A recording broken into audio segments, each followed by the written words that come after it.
Ladies and gentleman प्रस्तुत करत बानी आजकल के लड़किन क्यूट क्यूट वाली हैशटैग।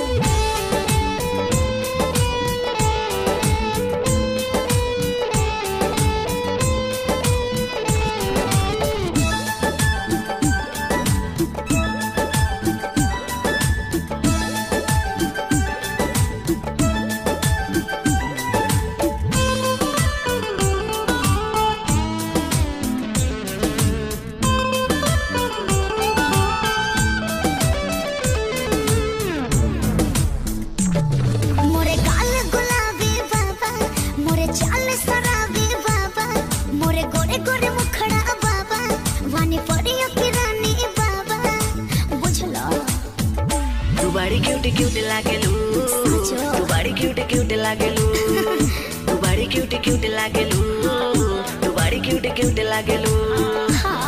तोरे अखियाँ के काजल कनवा के बाली चलेलू तू चाल मत बाली। बड़ी क्यूट क्यूट लागेलू, तू बड़ी क्यूट क्यूट लागेलू, तू बड़ी क्यूट क्यूट लागेलू, तू बड़ी क्यूट क्यूट लागेलू। अच्छा जब गोरे गोरे रूप सजाई के बॉडी में इतर लगाई के हम पहिरेली जब झुमका मर जाला सब पगलाई के पगलाई के पगलाई के। हाय हाय हाय गोरे गोरे मुखड़े पे काला काला तिल बा, का विचार बा देख भइल मोरे जियल मुश्किल बा। हाँ तब मुझे गोरे गोरे मुखड़े पे काला काला तिल बा, देख भइल मोरे जियल मुश्किल बा।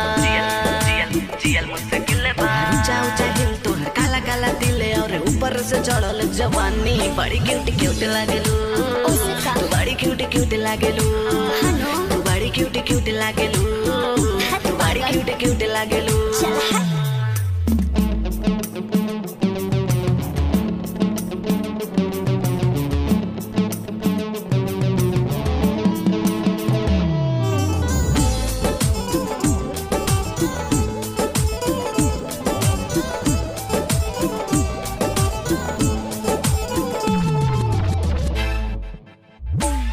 लंदन पेरिस लुधियाना मोर ठुमका के भइले दीवाना। यूपी में हिट बा कइले, बिहार में भइल हंगामा हंगामा अरे हंगामा। तड़पा